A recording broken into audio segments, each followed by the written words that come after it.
This is a LibriVox.org recording by Ashwin Jain. This recording is in the public domain. Thus Spake Zarathustra by Friedrich Nietzsche, translated by Thomas Common. Part 4, Chapter 68. The Voluntary Beggar. When Zarathustra had left the ugliest man, he was chilled and felt lonesome, for much coldness and lonesomeness came over his spirit, so that even his limbs became older thereby. When, however, he wandered on and on, uphill and down, at times past green meadows, though also sometimes over wild stony couches, where formerly perhaps an impatient brook had made its bed, then he turned all at once warmer and heartier again. "What hath happened unto me?" he asked himself. "Something warm and living quickeneth me. It must be in the neighborhood. Already am I less alone. Unconscious companions and brethren rove around me. Their warm breath toucheth my soul." When, however, he spied about and sought for the comforters of his lonesomeness, behold, there were kine there standing together on an eminence, whose proximity and smell had warmed his heart. The kine, however, seemed to listen eagerly to a speaker, and took no heed of him who approached. When, however, Zarathustra was quite nigh unto them, then did he hear plainly that a human voice spake in the midst of the kine, and apparently all of them had turned their heads towards the speaker. Then ran Zarathustra up speedily and drove the animals aside, for he feared that someone had here met with harm, which the pity of the kine would hardly be able to relieve. But in this he was deceived, for behold, there sat a man on the ground, who seemed to be persuading the animals to have no fear of him, a peaceable man and preacher on the mount, out of whose eyes kindness itself preached. "What dost thou seek here?" asked Zarathustra in astonishment. "What do I here seek?" answered he. "The same that thou seekest, thou mischief maker, that is to say, happiness upon earth. To that end, however, I would fain learn of this kind. For I tell thee that I have already talked half a morning unto them, and just now were they about to give me their answer. Why dost thou disturb them? Except we be converted and become as kine, we shall in no wise enter into the kingdom of heaven, for we ought to learn from them one thing, ruminating.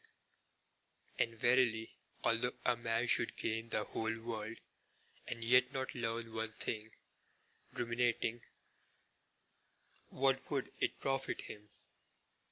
He would not be rid of his affliction, his great affliction, that, however, is at present called disgust, who hath not at present his heart, his mouth, and his eyes full of disgust.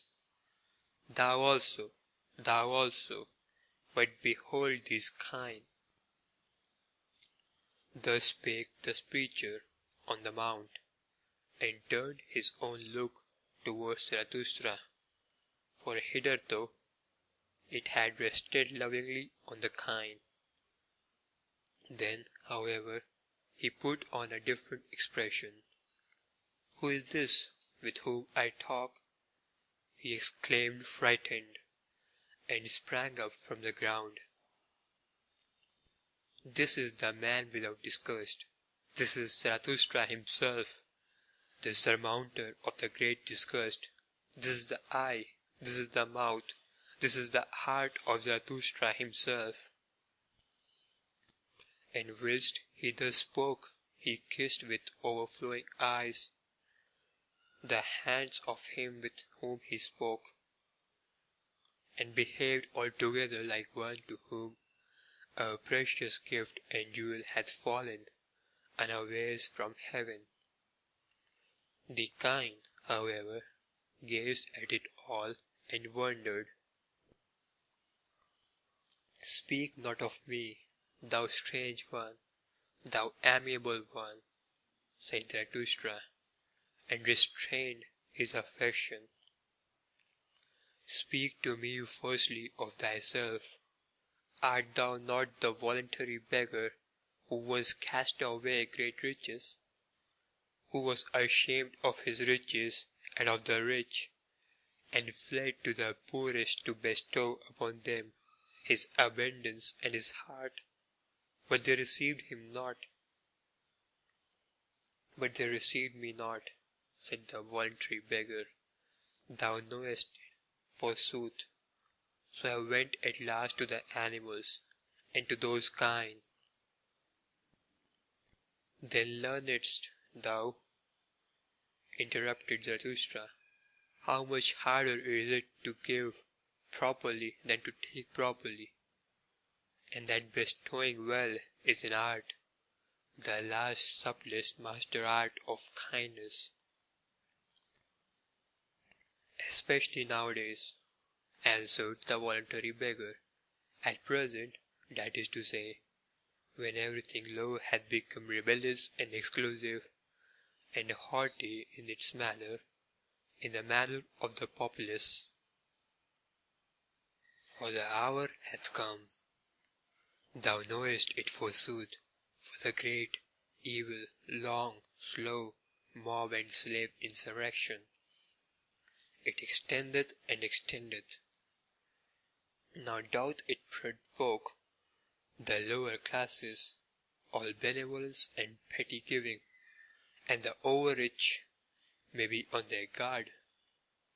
Whoever at present drip, like bulgy bottles, out of all too small necks, of such bottles at present one willingly breaketh the necks. Wanton avidity, bilious envy, careworn revenge, populous pride, all this struck mine eye. It is no longer true that the poor are blessed. The kingdom of heaven, however, is with the kine. And why is it not with the rich? Asked Zarathustra temptingly, while he kept back the kine, which sniffed familiarly at the peaceful one. Why dost thou tempt me? Answered the other. Thou knowest it thyself better even than I. What was it drove me to the poorest, O Zarathustra? Was it not my disgust at the richest?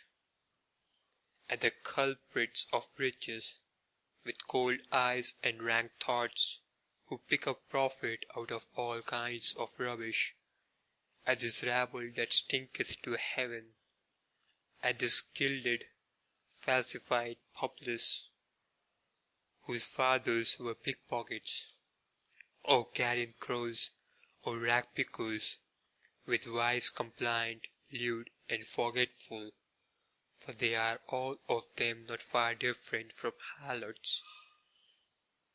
Populace above, populace below.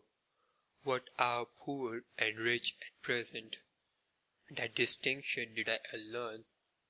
Then did I flee away further, and even further, until I came to those kine. Thus spake the peaceful one, and puffed himself and perspired with his words, so that the kine wondered anew. Zarathustra, however, kept looking into his face with a smile. All the time the man talked so severely and shook silently his head. Thou doest violence to thyself, thou preacher on the mount, and thou usest such severe words.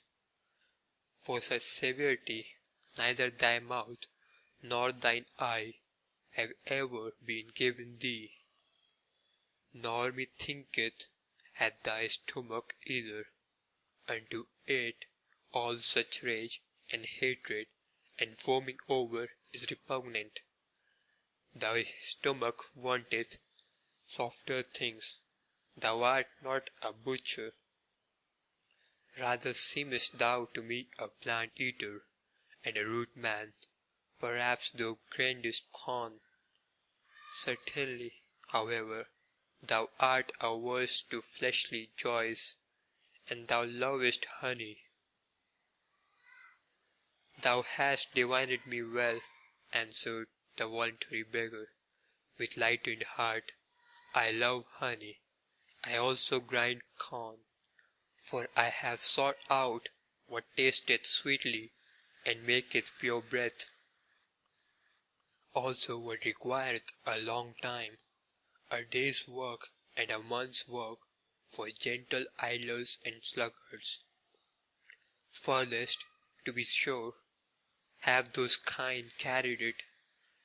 They have devised ruminating and lying in the sun. They also abstain from all heavy thoughts which inflate the heart.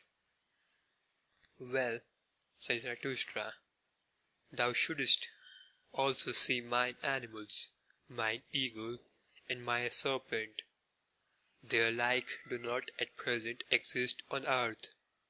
Behold, thither leadeth the way to my cave. Be to-night its guest, and talk to mine animals of the happiness of animals, until I myself come home. For now a cry of distress calleth me hastily away from thee. Also, shouldest thou find new honey with me, ice cold, golden comb honey, eat it. Now, however, take leave at once of thy kind, thou strange one, thou amiable one. Thought it be hard for thee, for they are thy warmest friends and preceptors. One excepted, whom I hold still dearer, answered the voluntary beggar. Thou thyself art good, O Zarathustra, and better even than a cow. Away, away with thee, thou evil flatterer, cried Zarathustra mischievously. Why dost thou spoil me with such praise and flattery, honey? Away, away from me, cried he once more, and heaved his stick at the fond beggar, who, however, ran nimbly away. End of chapter 68. Recorded by Ashwin Jain.